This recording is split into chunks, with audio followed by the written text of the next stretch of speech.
bagaimana pendidikan PPG Prajabatan model baru ini akan menjadi solusi dari upaya kita untuk merekrut guru-guru yang memenuhi standar kualitas dan sekaligus memenuhi persyaratan di dalam Undang-Undang Guru dan Dosen.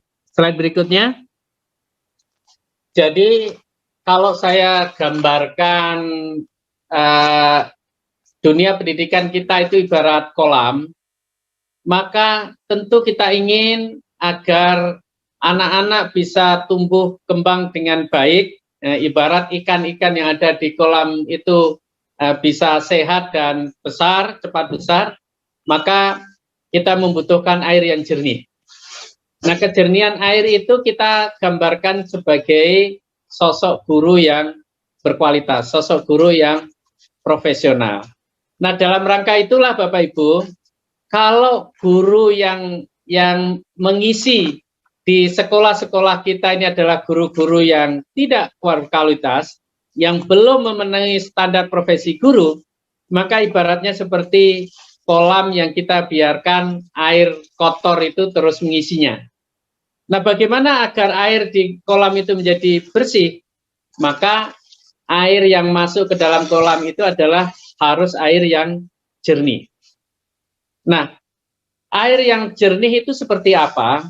Adalah seperti guru yang kita rekrut untuk mengajar, tetapi dia sudah bersertifikasi pendidik. Nah, itulah sebabnya maka rekrutmen calon guru harus juga sudah mempertimbangkan terkait dengan profesional guru tersebut.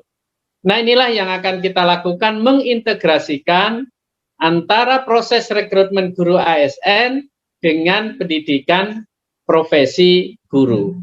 Tentu ini nanti akan berdampak kepada LPTK, karena memang kalau LPTK yang lulusannya yang tidak berkualitas, maka dia nanti sendirinya akan tertutup karena tidak akan diminati oleh para mahasiswa. Sehingga memang ini harus kita siapkan betul agar calon-calon guru yang terekrut ini memang guru-guru yang baik.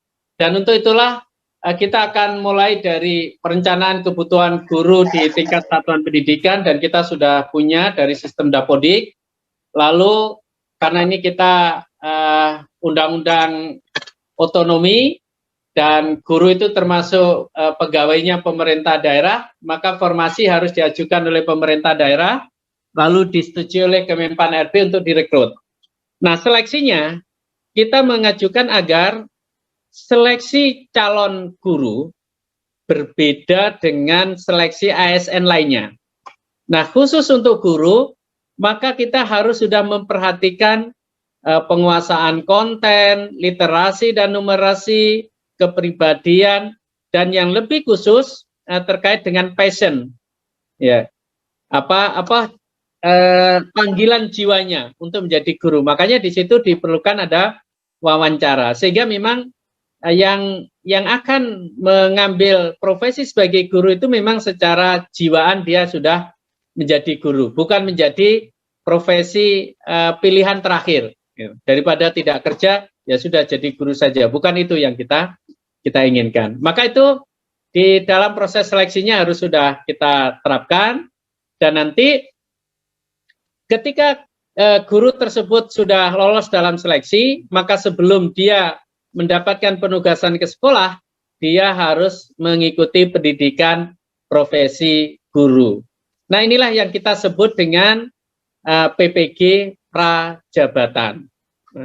Nah, kalau di ASN ya seperti dengan Latsar atau pendidikan prajabatan ya.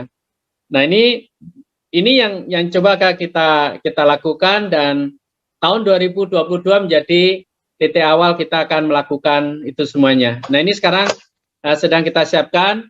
Nah, apa saja yang menjadi kekhasan daripada PPG Prajabatan ini? Silakan di slide berikutnya. Bahwa slide lagi. Nah, PPG Prajabatan model baru ini akan satu pendekatannya berbasis sekolah. Ya, jadi karena tadi mereka sudah dinyatakan lolos, maka dia sudah tahu mereka akan bertugas mengajar di sekolah mana, gitu. Tetapi dia belum bertugas mengajar, tapi sudah tahu nanti akan ditempatkannya di mana. Lalu yang kedua, ini akan terintegrasi dengan proses induksi, karena induksi ini adalah bagian dari tuntutan undang-undang, maka proses pendidikan PPG Prajabatan itu adalah proses di mana mengenalkan calon guru dengan lingkup area lapangan pekerjaan yang akan dia jalankan. Nah, yang ketiga, pendekatan ini akan menjadi lebih efektif dan efisien karena kita sudah tidak perlu pikirkan lagi PPG dalam jabatan. Dan yang terakhir, tentu ini akan semakin memperkuat sinergi dengan pemerintah daerah, karena daerah sudah kita libatkan dari sejak rekrutmen awal, ya, sejak pengajuan formasinya. Bahkan nanti ketika kita sudah bisa mencapai keseimbangan antara supply demand-nya, maka nanti berapa mahasiswa yang dididik oleh LPTK untuk menjadi calon guru, itu sudah bisa kita tentukan dari sejak rekrutmen awal calon mahasiswa. Ya. Slide berikutnya, kita sudah menyiapkan kalkulasi dan hitung-hitungan berapa nanti yang akan kita lakukan di tahun yang akan datang. Maka rekrutmen untuk PPG Prajabatan ini, ya, untuk pelaksanaan PPG Prajabatan ini akan kita dedikasikan untuk mengisi formasi guru yang pensiun. Ya, jadi Bapak Ibu yang hari ini sudah ada di sekolah, kemudian yang rekrutmen honorer ASN menjadi P3K, itu semuanya akan kita intervensi dengan PPG dalam jabatan. Tetapi yang prajabatan ini adalah untuk mengisi yang ditinggalkan oleh guru yang masuki masa pensiun dan angkanya cukup besar. Slide berikutnya. Setiap tahun tidak kurang dari 70.000 guru-guru kita memasuki masa pensiun, maka untuk tahun 2022 ini kita harus mengisi yang 77.000 itu dan 75.000 yang akan pensiun di 2023. Nah, sehingga 1 tahun sebelumnya, sebelum terjadi kekosongan, misalkan pada tahun 2024, maka berarti PPG Prajabatannya harus kita selenggarakan di tahun 2023. Nah, dan proses rekrutmen ASN-nya, maka itu harus juga dilakukan di 1 tahun sebelumnya maksimal. Syukur-syukur kalau rekrutmen mengisi pensiun 2024 bisa kita lakukan di 2022, maka itu akan sangat membantu sekali sehingga guru-guru yang akan mengajar benar-benar guru yang sudah kita nyatakan lulus sebagai guru profesional.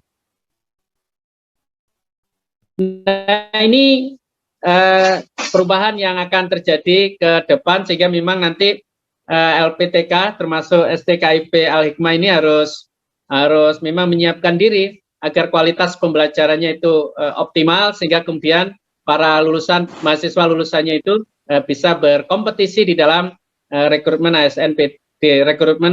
ASN yang terintegrasi dengan PPG Prajabatan. Karena kalau tidak, tentu akan ditinggalkan oleh para mahasiswanya.